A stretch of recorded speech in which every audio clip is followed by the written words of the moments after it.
Assalamualaikum warahmatullahi wabarakatuh. Alhamdulillah, alhamdulillahirabbil alamin wassalatu wassalamu ala asrofil anbiya'i wal mursalin wa ala alihi wa sahbihi wasallam ajma'in. Puji syukur kehadirat Allah Subhanahu wa taala yang memberikan kepada kita nikmat kesehatan, kesempatan sehingga kita bisa belajar. Selawat dan salam ke ruh junjungan kita Nabi besar Muhammad Sallallahu Alaihi Wasallam, di mana syafaatnya lah yang kita harapkan di hari kemudian. Anak kami di sini kita dalam hal belajar daring. Sebelum kita belajar, marilah kita buka pelajaran kita dengan bacaan basmalah. Bismillahirrahmanirrahim. Baiklah anak kami, materi kita hari ini tentang iman kepada kitab Allah. Tujuan pembelajaran maksudnya setelah anak kami atau kita selesai proses belajar, siswa dapat mengetahui yang pertama pengertian iman kepada kitab Allah. Bapak ulangi, pengertian iman kepada kitab Allah. Yang kedua, ayat Al-Quran tentang perintah beriman kepada kitab Allah. Yang ketiga, nama-nama kitab yang diturunkan Allah kepada Nabi dan Rasul penerimanya. Yang keempat, perbedaan suhuf dengan kitab. Yang kelima, pengertian Al-Quran. Keenam, nama-nama lain dari Al-Quran. Yang ketujuh, keistimewaan Al-Quran. Kedelapan, hikmah atau fungsi Al-Quran. Jadi itulah dalam hal tujuan pembelajaran kita tentang iman kepada kitab Allah. Adapun tujuan pembelajaran kita yang pertama yaitu pengertian iman kepada kitab Allah. Pengertian iman kepada kitab Allah ialah mengimani atau mempercayai bahwa Allah Subhanahu wa taala benar-benar menurunkan kitab-kitabnya yang suci. Jadi mempercayai baik dalam hati kita, baik dalam hal ucapan kita dan juga perbuatan kita bahwa Allah Subhanahu wa taala menurunkan kitab-kitabnya. Dan merupakan iman kepada kitab Allah merupakan rukun iman yang ketiga. Jadi dalam hal kita sebagai umat Islam, umat Nabi besar Nabi Muhammad Sallallahu Alaihi Wasallam, wajib hukumnya beriman kepada kitab suci.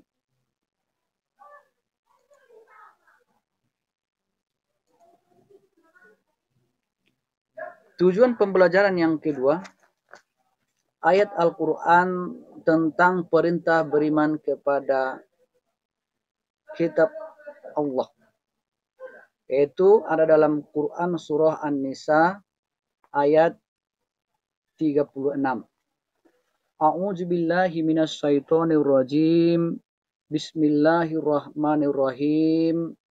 Ya ayyuhallazina amanu aminu billahi wa rasulihi wal kitabil ladzi nazzala 'alar rasul wal kitabil ladzi anzala min qablu wa man yakfur billahi wa malaikatihi wa kutubihi wa rusulihi wal yaumil akhiri faqad adalla dolalam ba'id.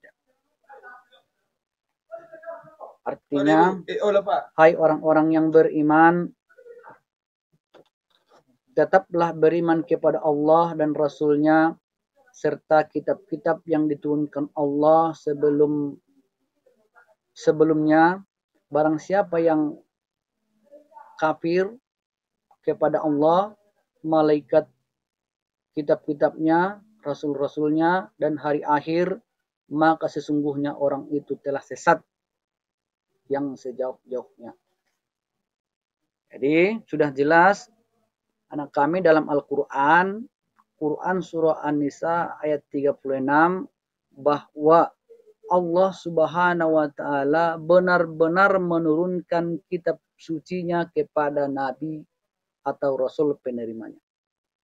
Jadi itulah pedoman kita, bukti kita bahwa Allah Subhanahu wa Ta'ala menurunkan kitab suci. Jadi anak kami sudah jelas, sudah kita baca yang Bapak baca barusan merupakan ayat Al-Quran tentang perintah beriman kepada kitab Allah. Dan masih banyak lagi dalam hal perintah beriman kepada kitab Allah. Jadi untuk ayat yang lain kita bacakan nanti setelah belajar di ruangan atau di kelas, atau setelah kita tatap muka di kelas. Dan mengenai daripada tajwidnya yang Bapak bacakan tadi, dijelaskan atau kita bahas nanti di waktu kita bertatap muka di kelas. Di mana anak kami boleh bertanya di mana dalam hal tajwid atau mufradat, arti kata-kata daripada Quran surah An-Nisa ayat 36 ini. Selanjutnya adalah tujuan pembelajaran kita, nama-nama kitab dan nabi penerimanya.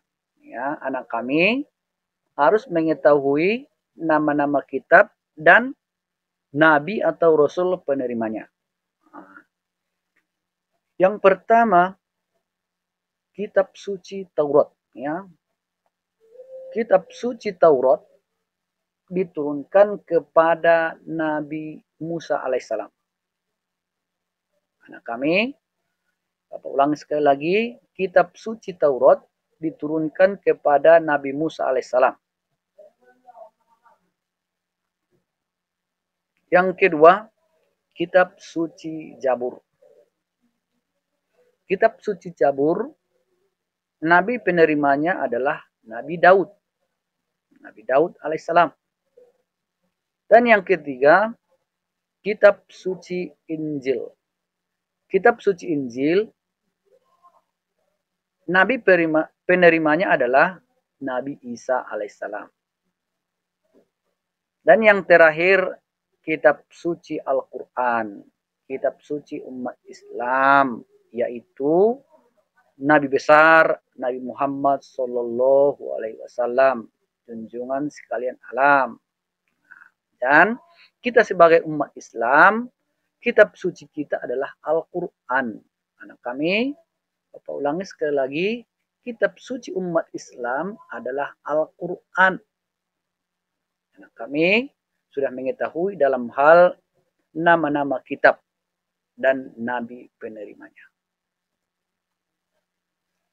Selanjutnya adalah perbedaan antara kitab dan suhuf atau suhuf dan kitab.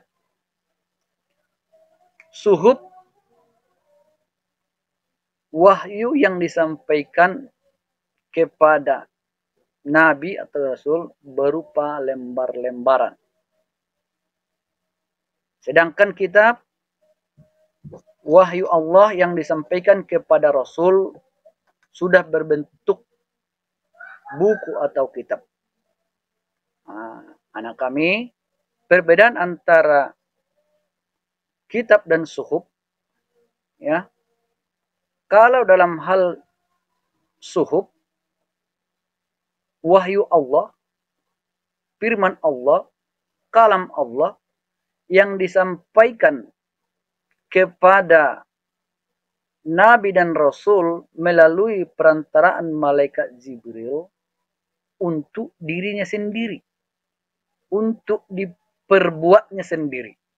Nabi tersebut ada yang mengerjakannya. Sedangkan kitab, wahyu Allah Subhanahu wa Ta'ala yang disampaikan kepada Nabi untuk dirinya dan juga untuk disampaikan kepada umatnya. Bapak ulangi sekali lagi, di mana dalam hal kitab, wahyu Allah, kalam Allah, firman Allah yang disampaikan kepada Nabi atau Rasul untuk dirinya dan juga untuk disampaikannya kepada umatnya sebagai pedoman hidup. Nah, jadi anak kami, suhuf itu adalah untuk Nabi tersebut, untuk diri sendiri. Sedangkan kitab untuk dirinya dan juga umatnya. Nah, atau disebut dengan isinya lebih universal, umum. Ya. Sedangkan suhuf isinya sangat simpel. Itulah dalam hal perbedaan antara kitab dan suhuf.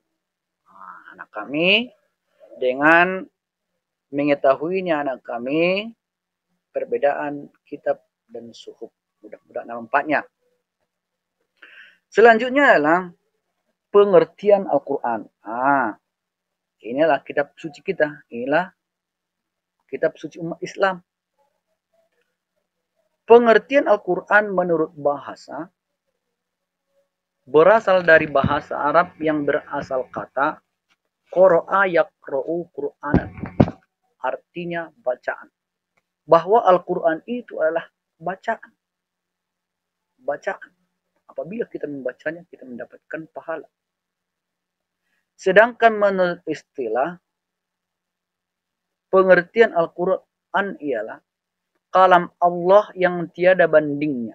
Ya, perkataan Allah yang tiada bandingnya, yang tiada tandingannya, yang disampaikan kepada Nabi besar Nabi Muhammad sallallahu alaihi wasallam dengan perantaraan malaikat Jibril untuk disampaikan kepada umatnya, umat manusia.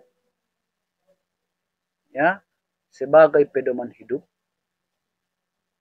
petunjuk, ya, petunjuk dan pedoman hidup untuk umatnya. Disampaikan secara mutawatir. Dalam hal mutawatir artinya lah berangsur-angsur, bahwa Al-Quran itu diturunkan berangsur-angsur atau menurut kejadiannya. Itulah dalam hal pengertian Al-Quran menurut bahasa dan istilah. Ya, pengertian daripada kitab suci kita. Nah, kami untuk lebih jelasnya sering dibuka materi kita ini di YouTube kita ini agar lebih bisa anak kami memahaminya atau dalam hal mengulangi pelajaran kita. Selanjutnya adalah tujuan pembelajaran kita nama-nama Al-Quran. Ya, jadi ada nama-nama Al-Quran. Yang pertama adalah Al-Huda. Al-Huda. Ya, nama lain daripada Al-Quran disebut juga dengan Al-Huda. Al-Huda artinya petunjuk. Ya, di mana Al-Quran itu merupakan petunjuk. Ya, berarti dalam hal Quran surah Al-Baqarah yang sering kita baca. Jalikal kitabu la raiba fihi hudal lil muttaqin. Di dalam Al-Quran itu tiada kebohongan. Ya, tiada keraguan di dalamnya dan petunjuk bagi orang-orang yang beriman. Itulah dalam hal bahwa Allah Subhanahu wa taala Al-Qur'an itu sebagai petunjuk. Selanjutnya adalah Al-Furqan. Al-Furqan artinya pembeda. Jadi, anak kami, nama lain daripada Al-Qur'an Al-Quran adalah Al-Furqan, artinya pembeda. Pembeda maksudnya itu pembeda antara hak dengan yang batil, yang baik dengan yang buruk. Selanjutnya nama lain daripada Al-Quran adalah Az-Zikra. Az-Zikra adalah peringatan. Bahwa di dalam Al-Quran itu adalah memberikan peringatan kepada kita. Memberikan peringatan. Mana peringatan agar kita selamat baik di dunia maupun di akhirat. Tentu kita sebagai umat manusia, umat Nabi besar Nabi Muhammad sallallahu alaihi wasallam tentu menginginkan agar selamat baik di dunia ini maupun di akhirat. Selanjutnya anak kami, nama lain daripada Al-Quran, Alkitab. Alkitab artinya dibukukan. Bahwa Al-Quran itu adalah dibukukan. Ya, dimulai dari diturunkannya surah yang pertama, surah Al-Alaq, dan surah yang terakhir, surah Al-Maidah ayat 3. Selanjutnya adalah tujuan pembelajaran kita, keistimewaan Al-Quran. Ya, adapun keistimewaan daripada Al-Quran, yang pertama sebagai petunjuk dan rahmat bagi orang yang beriman dan bertakwa. Ya, jadi keistimewaan daripada Al-Quran itu sebagai petunjuk. Maksudnya petunjuk, memberi jalan arah yang baik. Ya, arah yang lurus. Ihdinas siratal mustaqim, ya, jalan yang lurus agar kita selamat baik di dunia maupun di akhirat. Karena di dalam Al-Quran itu ada perintah dan larangan, anjuran, nasihat, terus sebagai petunjuk. Selanjutnya adalah keistimewaan daripada Al-Quran sebagai kitab suci yang terakhir terjamin keasliannya. Jadi Al-Quran adalah satu-satunya kitab suci yang terjamin keasliannya mulai dari turunnya Al-Quran sampai sekarang. Ya, berarti Al-Quran satu-satunya kitab suci yang terjamin keasliannya. Yang terakhir adalah keistimewaan daripada Al-Quran, membacanya merupakan suatu ibadah. Berarti dalam hal suatu ibadah ada pahalanya. Berarti orang yang membaca Al-Quran berpahala. Jadi sangat banyak pahalanya. Yang terakhir, tujuan pembelajaran kita adalah hikmah atau fungsi Al-Quran. Jadi, adapun hikmah atau fungsi Al-Quran, yang pertama memberi ketenangan hati. Berarti obat itu. Atau sifat. Hikmah atau fungsi daripada Al-Quran adalah sebagai sifat, obat. Ya, jadi anak kami, kalau ada kegaduhan hati, ada masalah, hendaklah kita membaca Al-Quran. Insya Allah akan menjadi tenang hati kita. Dan Bapak sudah membuktikannya, dan juga anak kami mudah-mudahan mengamalkannya.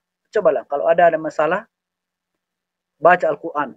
Insya Allah kita menjadi tenang dan cepat mendapatkan solusi yang terbaik. Selanjutnya adalah setiap hurufnya mengandung kebaikan yang banyak. Karena Al-Quran mengandung huruf di mana setiap hurufnya ada kebaikan yang banyak, ya, ada pahala yang banyak. Selanjutnya adalah memberi syafaat di hari kiamat. Jadi Al-Quran itu memberi syafaat di hari kiamat, menolong orang yang beriman pada hari kiamat nanti, memberi syafaat, pertolongan kepada yang sering atau yang mengimani daripada Al-Quran. Ya, orang yang beriman kepada kitab atau Al-Quran pada hari kiamat akan memberi syafaat kepada yang mengimaninya. Selanjutnya adalah hikmah daripada Al-Quran menjadi kemuliaan bagi yang membacanya. Jadi orang yang membaca Al-Quran, yang bagus bacaan Al-Quran, yang fasih dan benar, ya, yang mengetahui Al-Quran, yang paham ilmu tentang Al-Quran, Allah akan menjamin derajatnya, mengangkat derajatnya, baik di dunia maupun di akhirat nantinya. Jadi, dalam hal membaca Al-Quran ini, memberi kemuliaan bagi kita, ya, memberi kebaikan kepada kita, dan bahkan baik kepada diri kita maupun orang tua kita. Jadi kalau kita bisa membaca Al-Quran yang baik dan benar, insya Allah orang tua kita akan bangga dan senang kepada kita. Terlebih-lebih Allah Subhanahu wa Ta'ala. Jadi, kedelapan tujuan pembelajaran itulah saat ini yang Bapak sampaikan.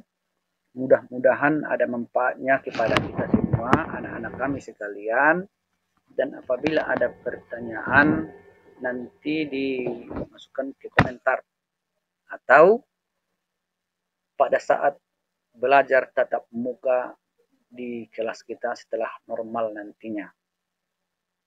Jadi anak kami, Bapak sarankan, mudah-mudahan secepatnya kita bisa belajar dengan normal di dalam kelas agar lebih banyak lagi, lebih cepat lagi anak kami mengetahui dalam hal ilmu tentang Al-Quran. Jadi karena situasi kita masih begini, mudah-mudahan di pertemuan-pertemuan selanjutnya kita sudah bertatap muka. Jadi Bapak sarankan jaga jarak, pakai masker, dan tetap jaga jarak. Wabillahi taufiq wal hidayah. Assalamualaikum warahmatullahi wabarakatuh.